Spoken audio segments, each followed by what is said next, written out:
उधर राज्यसभा सांसद कार्तिकेय शर्मा भी बीजेपी जेजेपी के संयुक्त उम्मीदवार भव्य बिश्नोई के लिए प्रचार करने के लिए आदमपुर पहुंचे। कार्तिकेय शर्मा से खास बातचीत की हमारे संवाददाता रवि कालीरमन ने। आदमपुर का महासंग्राम जारी है और तमाम पार्टियों के दिग्गज अपने अपने कैंडिडेट को जिताने का प्रयास कर रहे हैं। उसी कड़ी में राज्यसभा सांसद कार्तिकेय शर्मा आज आदमपुर पहुंचे हैं। सबसे पहले कार्तिकेय जी, आपका हरियाणा न्यूज पर स्वागत है। बहुत बहुत धन्यवाद। सर, निर्दलीय कैंडिडेट के तौर पे आपने राज्यसभा का पर्चा भरा, आप जीत कर आए, अब बीजेपी का प्रचार क्यों? देखिए, ये बात सही है कि मैं एक निर्दलीय सांसद बना हूँ राज्यसभा का, लेकिन उसमें सहयोग बहुत सारी पार्टियों का, बहुत सारे विधायकों का था, और उसमें सहयोग भारतीय जनता पार्टी का भी था, और उसमें सहयोग कुलदीप बिश्नोई जी का भी था। उन्होंने भी वो बहुत क्रूशल वोट दिए। उन्होंने अपनी अंतरात्मा पे की आवाज़ सुनकर, अपनी पार्टी का साथ ना देकर मुझे वोट देने का काम किया। और मैंने एक बात पहले भी कही थी कि इन्होंने मेरा साथ दिया, मैं उनका भी साथ दूंगा और उनके साथ चट्टान की तरह खड़ा रहूंगा। कहीं ना कहीं बात कीजिए, भारतीय जनता पार्टी के 8 साल जो हैं सरकार को पूरे होने वाले हैं। उस नजरिए से आप विकास को देखते हैं, आदमपुर का विकास कैसे हो पाया है, या फिर पूरे प्रदेश के विकास की बात करें तो कैसे देखते हैं सर? देखिए, जिसमें दो तीन बातें मैं आपके समक्ष रखना चाहता हूँ आपके माध्यम से। देखिए, हाल ही में अभी एक ये सर्वे निकली है जिसमें हरियाणा नंबर 1 निकला है गवर्नेंस के मामले में।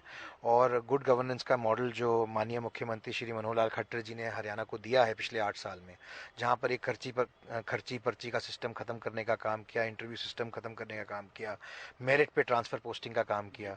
तो मैं मानता हूँ कि ये बात तो विपक्ष भी मानता है कि मनोहर लाल जी की एक अच्छी छवि है, साफ छवि, गुड गवर्नेंस का मॉडल उन्होंने पिछले 8 साल में हरियाणा को दिया है, जो कि हरियाणा में पहले नहीं था।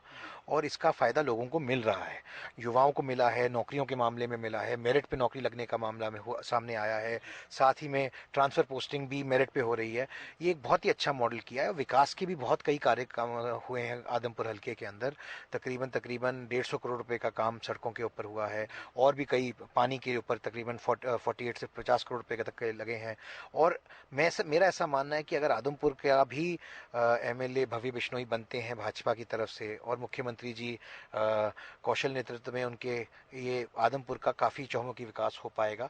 वो भी एक युवा हैं, प्रतिभाशाली हैं, काम करना चाहते हैं, और उनको मौका मिलेगा तो मनोहर लाल जी की सरकार के अंदर आदमपुर को बहुत फायदा मिलेगा। एक आरोप भव्य बिश्नोई पर लगता है आमतौर पर बाहरी होने का। वो लगातार विपक्षी जो दल हैं वो ये कहते हैं कि भव्य बिश्नोई लंदन में पड़े हैं, इसके बाद जो है एमएलए बन जाएंगे, लंदन चले जाएंगे, उनको टिकट करा के लंदन जाना पड़ेगा उनसे कोई काम करवाने के लिए। इस प्रकार के आरोप लगते हैं सर। देखिए, जब विपक्ष के पास मुद्दे नहीं बचते हैं और मुद्देहीन हो जाते हैं, तो वो इस तरह की बातें करते हैं।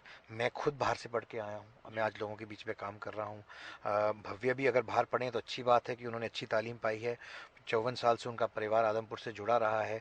चौधरी भजन लाल जी का बड़ा प्यार और स्नेह रहा है आदमपुर की जनता के साथ। और बाहर से पढ़ना कोई कुरीति नहीं है, कोई बुरी बात नहीं है। महात्मा गांधी भी बाहर से पढ़ के आए थे। तो जब मुद्देहीन हो जाती है विपक्ष, तो इस तरह की अनर्गल बातें होती हैं। मुझे लगता है चुनाव के अंदर लोगों की बात करनी चाहिए, प्रगति की बात करनी चाहिए, और डेवलपमेंट की बात करनी चाहिए, सकारात्मक बातें करनी चाहिए। और ऐसी सोच लेके मैं भी राजनीति में आया हूँ, और मुझे लगता है मनोहर लाल जी भी इसी तरह की राजनीति करते हैं और इसी तरह की सरकार चला रहे हैं, मुद्दों के सरकार चला रहे हैं। सर, हाल ही में आप संसदीय दल के सदस्य के तौर पर रवांडा गए थे, कैसा एक्सपीरियंस रहा? देखिए, बहुत अच्छा एक्सपीरियंस रहा। मुझे भारत का नेतृत्व करने को मिला, भारतीय दल का, राज्यसभा की तरफ से रवांडा में आईपीयू के अंदर, इंटर पार्लियामेंट्री यूनियन, जहां तकरीबन 1200 सांसद आए थे 178 देशों से। और वहां जाकर महसूस हुआ कि भारत की किस संज्ञा में अब देखा जाता है, कि पद्धति क्या है भारत की। पिछले 8 साल में भारत की पद्धति बढ़ गई है। हमारी एक भारतीय नागरिक के तौर पर, या एक भारतीय के तौर पर दुनिया हमें किस तरह देखने लगी है, उनका नज़रिया बदल गया है। इसका सारा का सारा श्रेय जाता है माननीय प्रधानमंत्री श्री नरेंद्र मोदी जी को, जिन्होंने भारत को एक नए पटल पे ले जाके खड़ा कर दिया है, अपनी कूटनीति की वजह से, विदेश नीति की वजह से, और अपनी डेवलपमेंट की नीतियों की वजह से। अंतिम सवाल रहेगा सर, भव्य की जीत को लेकर आश्वस्त हैं आप?